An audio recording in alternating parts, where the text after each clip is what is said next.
For us in Jamaica, it is a no-brainer that tourism is the most important industry in the country.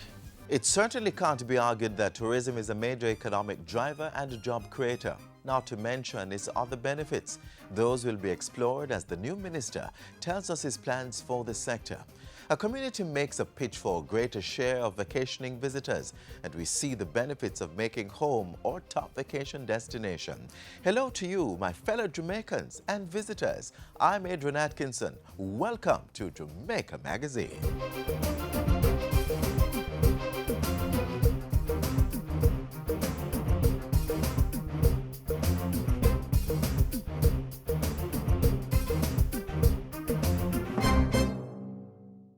This is the Aedes aegypti mosquito that spreads the Zika, chikungunya, and dengue viruses. Search for its breeding sites and destroy them. A message from the Ministry of Health.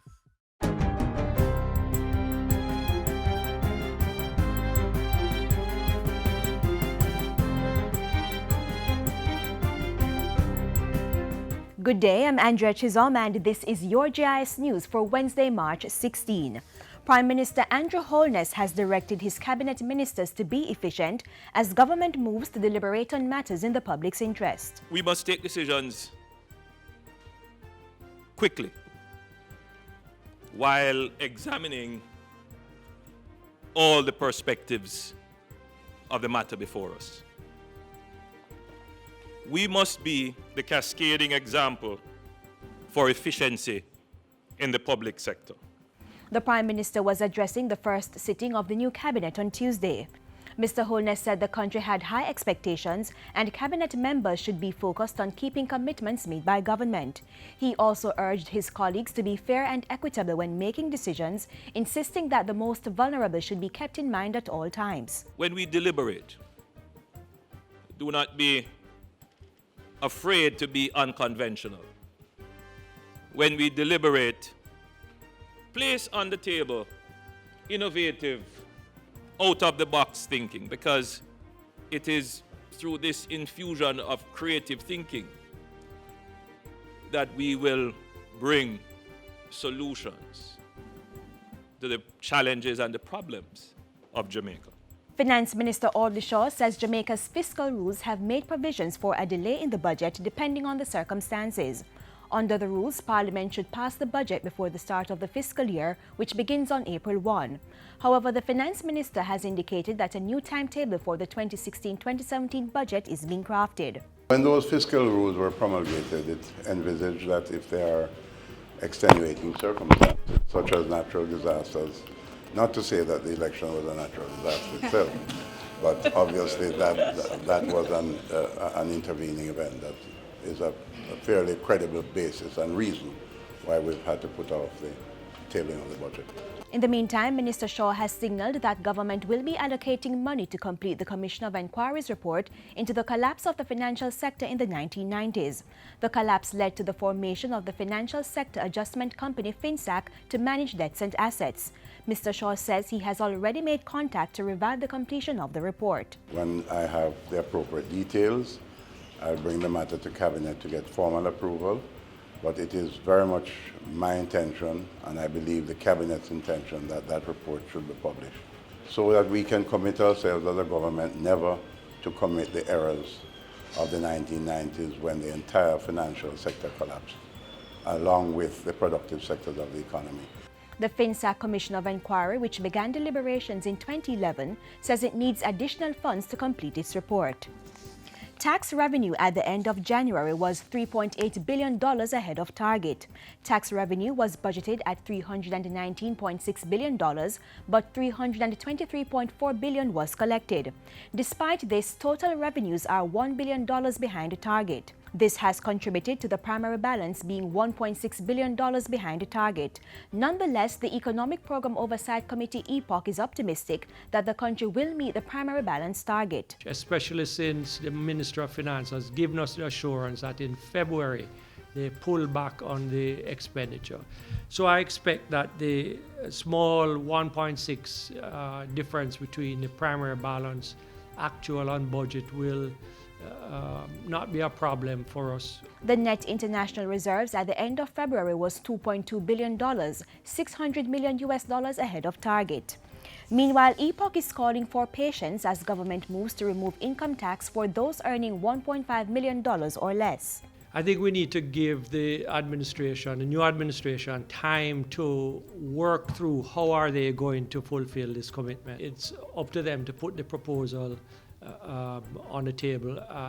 When that is on the table, then we can discuss whether it is the right approach or not.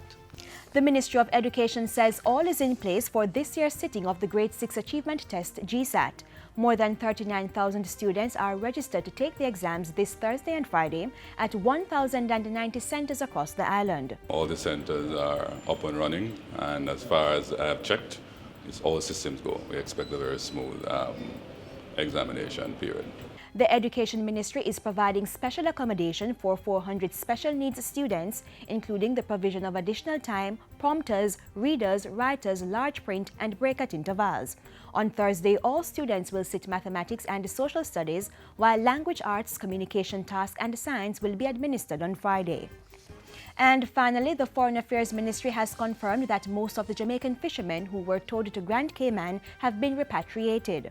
The 31-member crew was on board a 90-foot vessel called Shiloh that left Kingston Harbor on the morning of March 6, destined for the Misteriosa Bank for 15 days. The vessel developed engine problems in Caymanian waters and was safely towed into Georgetown Harbor on Tuesday, March 8, with all crew members on board.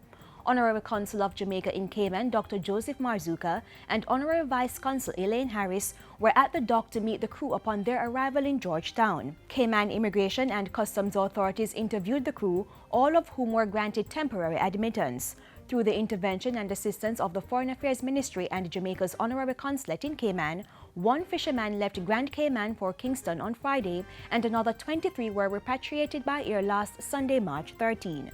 2 others will depart today. 5 of the crew have opted to remain on board the vessel until it can be towed home, including the captain, a co-owner, and the engineer. And that's it for GIS News Today. I'm Andrea Chisholm. Thank you for watching.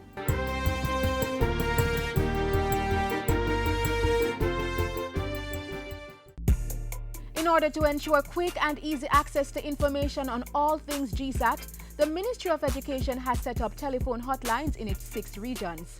Take note of the numbers.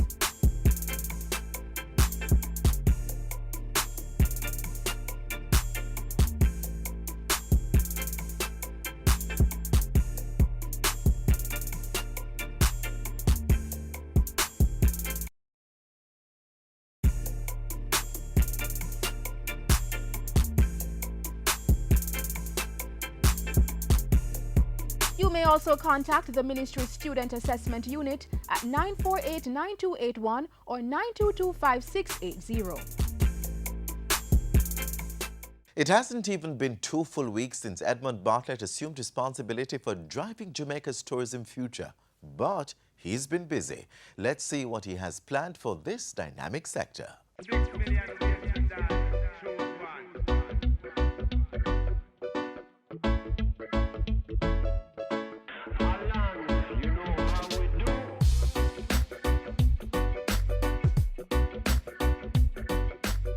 The vision is growth, growth, and growth. Edmund Bartlett assumed responsibility for the tourism portfolio on March 7 and immediately got to work. His first order of business was meeting with ministry staff, followed by talks with U.S. Ambassador to Jamaica, His Excellency Luis Moreno. The tourism minister also engaged members of the Sustainable Destinations Alliance for the Americas and the Jamaica Hotel and Tourist Association. To all the groups, he expressed one overarching goal for the ministry and the sector. We're going to grow this economy through tourism. Growing to 2% and 3%, as we have been doing for the last 30 years, cannot cut it in my second incarnation. We've got to go to minimum of 5% and move to double digits. The growth strategy will involve driving investments and bringing greater value added to the sector. People are driven by passions. They travel to fulfill their passions. And so we have to identify these passion points and build products around it. food, for example. Jamaica has not capitalized in this market, even though we have the finest jerk in all of the region, and our ackee and saltfish is delightful and so on. We just have not utilized that critical value added that will drive us. Another passion point, he says, is shopping, which will be incentivized to satisfy that particular tourist market. And we have to look at building more rooms. Jamaica needs about 50,000 rooms to begin with. We are just a little over 30,000 now. So there's a great area of expansion in that area. The attraction sector will also be improved, and Kingston is to be positioned as an ideal destination. Expanding the linkage with other sectors is also on the agenda. The linkages hub which we have must not just be a talk shop and an opportunity for us to see and study, but it has to be one that will create collaboration and partnership. What is it that the farmer needs? What is it that the agricultural experts need? What it is that the manufacturers need? What is it that the bankers need in order to bring their value together to create now the products that the industry wants and to ensure that tourism services are felt by various sectors of the economy. Underpinning it all will be improvements to the legislative and regulatory framework. So I have to create this fiscal space for growth, and I have to ensure also that within the mix of all the policy options that we take, these are options that will incentivize growth rather than to contract development. It's a little under 100 million people who take vacations every year to different parts of the world from the USA. Canada has nearly 30 million. So right in our own backyard, we're talking in excess of 100 million. What's our share of that? 3%? 2%? Minimal. The new tourism minister is insistent that Jamaica must capture a greater share of those traditional markets, while tapping into the new and emerging markets of South America, Eastern Europe, Asia, and Africa. So what we have to do is to build public-private partnership. The JHTA and the Ministry of Tourism are going to, we've always done so, but I just want to say we're going to move it another notch. We are going to work very closely, we're going to work very tight, and we are going to synchronize our efforts so as to enable maximum return from our efforts. As part of improving Jamaica's attractiveness to travelers, Minister Bartlett has also engaged the U.S. ambassador on the prospects for pre-clearance operations privileges to be granted to Jamaica.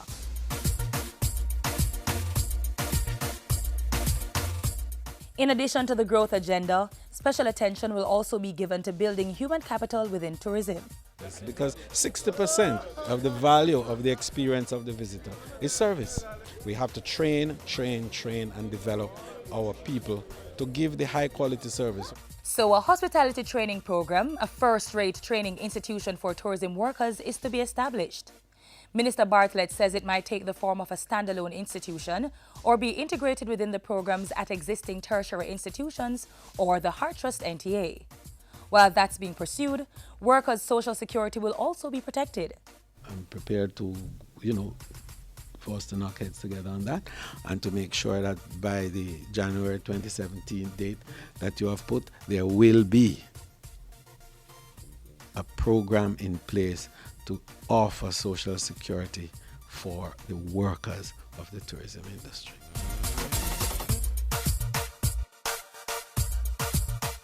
Jamaica is a brand of international repute. There is no destination that's better than ours, and there's no destination that we fear. So, having said that, what then is the vision for this era? This my second incarnation. The vision is growth, growth, and growth.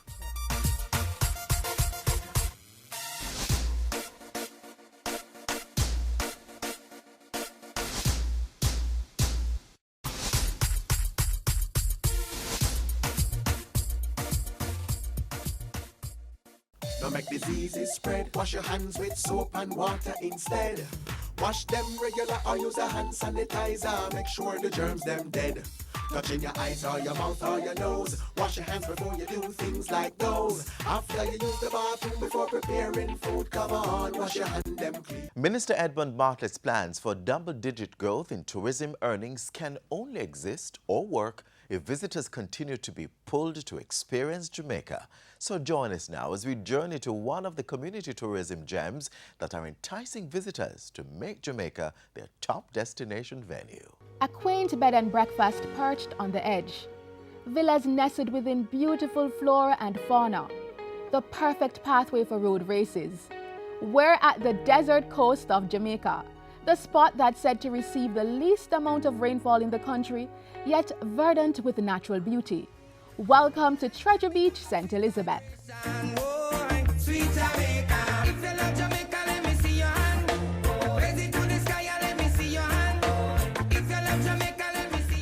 The area of Treasure Beach, St. Elizabeth has been earmarked as a pilot project to drive the development of community tourism across the island, and rightly so. For more than a decade, the residents have been capitalizing on the natural resources which surround them and bonded together to create an environment in which tourists can visit, sip, and sleep. This was long before the term community tourism was even popularized. Persons in Treasure Beach want this area to remain low density. We want development, but we want low density, sustainable development. We do not wish to become a commercial resort, high density area. But with the island pulling in more than 3.65 million visitors in 2015, Treasure Beach is pushing hard to snatch a significant share of that number from the all-inclusive resorts. They want visitors to know that Treasure Beach is where there is peace. The area covers some 25 square miles, including the communities of Great Bay, Billards Bay, and Fort Charles. This is the breadbasket parish. With about 70,000 farmers in residence, food is abundant and natural. It offers a recipe for farm-to-table, dinner and lunches. Wellness festivals and sport events are also on offer at the place where public and private partners harmoniously erect business and social enterprises. The products produced out of those workshops we sell in our craft shop. The people who participate, they get a share of it and we get a share of it. We keep 20%, the other 80% is split up to the people who make the products. This is the perfect getaway for the people who are up and about, busy every day.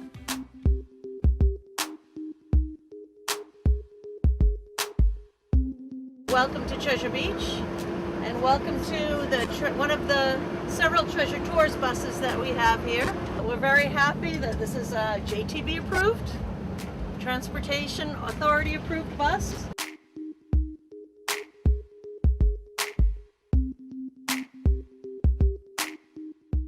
The people that come here, they want the height of living, you know. We come here to just be happy in the sunshine and in the sea.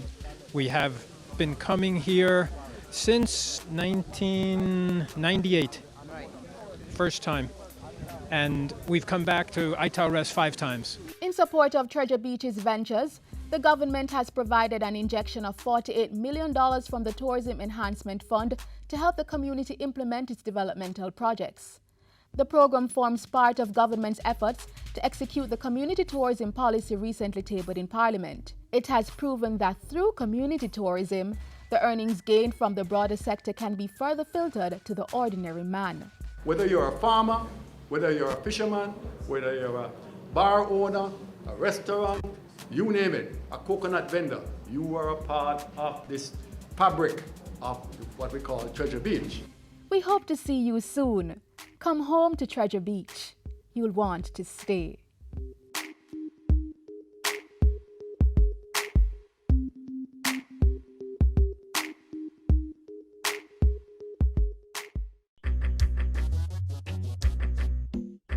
Nutritious food, succulent dishes, superior workmanship, and excellent service. Jamaica is on the go. Let's grow what we eat and eat what we grow. Let's harness the indomitable spirit of our most valued resource, our people. Let's support our local businesses. After all, buying Jamaican means building Jamaica. original.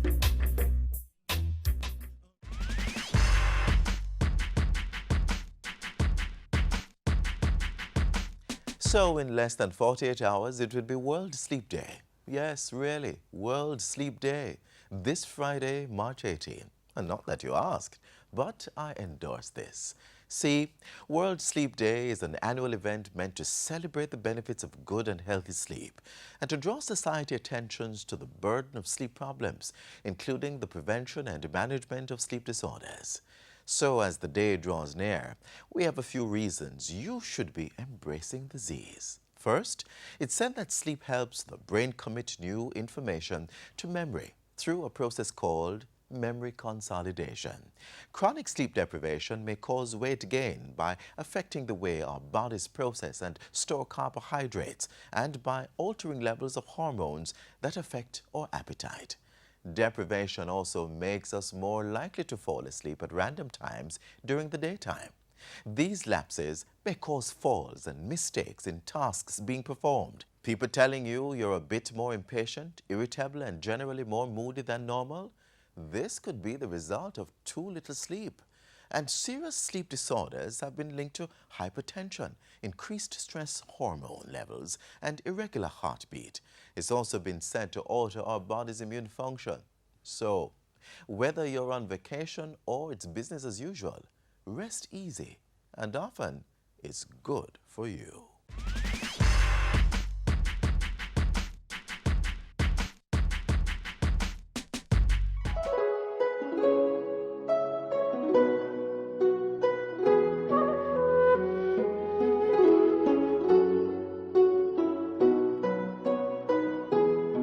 This is the Aedes aegypti mosquito that spreads the Zika, chikungunya, and dengue viruses. Protect yourself from the bite of this mosquito. A message from the Ministry of Health.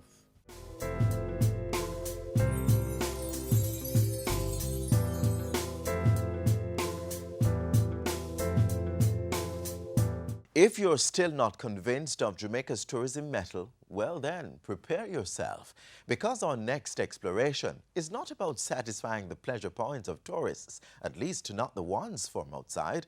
No, we want you, our fellow Jamaicans, to taste, see, feel, experience Jamaica for yourselves.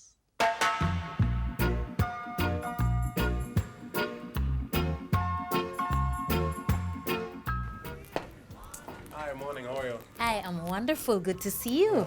Good to see you also. Thank you so much. So, Mr. Carr, as I told you by phone, I need help planning a vacation. Okay, tell me what you'd like. Well, I love somewhere with an active nightlife, but with some beautiful, quiet spots so I can relax in the daytime. Well, I'm also a bit of a history buff, so somewhere with a really rich architectural history would be nice. I'd also like to look at some of the quaint, not so expensive hotels, but then I'd also like to have a look at the really high-end ones. You know, just in case I can convince my husband to really splurge. What you got? Sounds like you need a vacation right here in Jamaica. I can get all that right here in Jamaica? Absolutely. That sounds wonderful. And you know, that would be in keeping with my new resolution to explore more of my own country.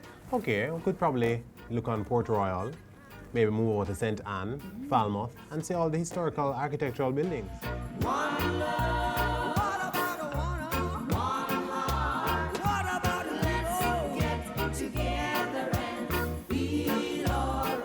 Personally, when I was growing up, I would never consider vacationing in Jamaica because I always thought it was too expensive. Destination Jamaica offers an experience, indeed, a variety of experiences that our own Jamaicans have not themselves yet tasted. And it is important that they do taste it, because in tasting it, they will recognize what the visitors are clamoring about and are coming here in droves to have. In tasting it, they just might recognize that the Great Wall of China has nothing on the sunken playground of the brigands of yesteryear, that the pyramids of Egypt don't compare to the majestic presence of blue-hued mountains, and that sand, sea, and sun have nowhere else been married quite this beautifully. Destination Jamaica. The term inspires images of light-hued visitors basking in the rich tourism offerings of the island. But the ministry responsible for guiding this industry is inviting Jamaicans to embrace the concept of domestic tourism and rediscover the cuisine, places, and activities that make the island an enduring magnet for visitors from around the world. Through an all-inclusive resorts, all our meals are included, food, accommodations are included. We also include tours. So we have horseback riding, Duns River tour, there's shopping tour, golfing, catamaran cruises are all included for our Jamaican guests. Accommodations in Destination Jamaica come in all shapes and sizes and cater to all pockets. Just a click on the JTB website can get you plugged into the links for villas, bed and breakfast spots, great houses, and a range of hotels. What attracts you to a vacation spot? White sand beaches, cascading waterfalls, sloping mountains, bustling marketplaces, sites rich in historic splendor, a culture that's second to none. From blue lagoons to mineral baths, Dolphins Cove to mystic trails, Destination Jamaica is far from short on attractions. How much do you know about Cousins Cove, where Taino burial ground and cave paintings are said to be featured? Maybe a trip to this small inlet along the Hanover coastline is in order. Whether your flavor lies in fashionable events, big stage productions, nightclubs, heritage displays, or even, why not, a golf tournament, the destination that is Jamaica offers up a bevy of opportunities to exchange overtime excursions with production reports for exciting immersions into entertaining presentations. So, an out-of-office business retreat is needed to iron out a potentially profitable deal. You've got something new, something borrowed, and something blue. And all you need now is somewhere to showcase it all. From the Jamaica Conference Center in Kingston to the burgeoning Conference Center in Montego Bay, the island is packed with meeting and event venues for any occasion. A lot of us grew up in Jamaica, we don't know even a quarter of the island. And I think it's in this time when the economy is so difficult, instead of taking our foreign exchange and go foreign, I think we should stay here and invest that money in Jamaica. So that we can keep jobs. Not exactly your first concern when planning that dream vacation? Well, you're likely not the only one, but there is some value in recognizing that to vacation in Jamaica will benefit the local economy, and that is likely to increase the chance of you affording to repeat that dream. So the next time you consider being bathed by the sun, drifting off to the lullaby of nature's breeze, toes dipped in cool blue waters, consider Jamaica, because sometimes home, with its familiarity, can offer up exquisite surprises and fun new opportunities.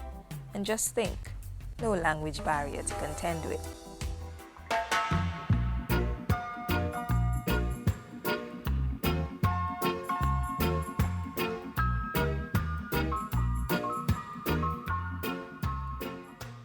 Unfortunately, we've come to the end of today's show. Fortunately, another one is already being prepared for your viewing pleasure. So make the booking and be sure to join us when that magazine unfolds tomorrow. If you just can't get enough of this one, it's just a click away on our website or YouTube channel and link with us through our Twitter or email accounts. I'm Adrian Atkinson. Thank you for making it Jamaica Magazine.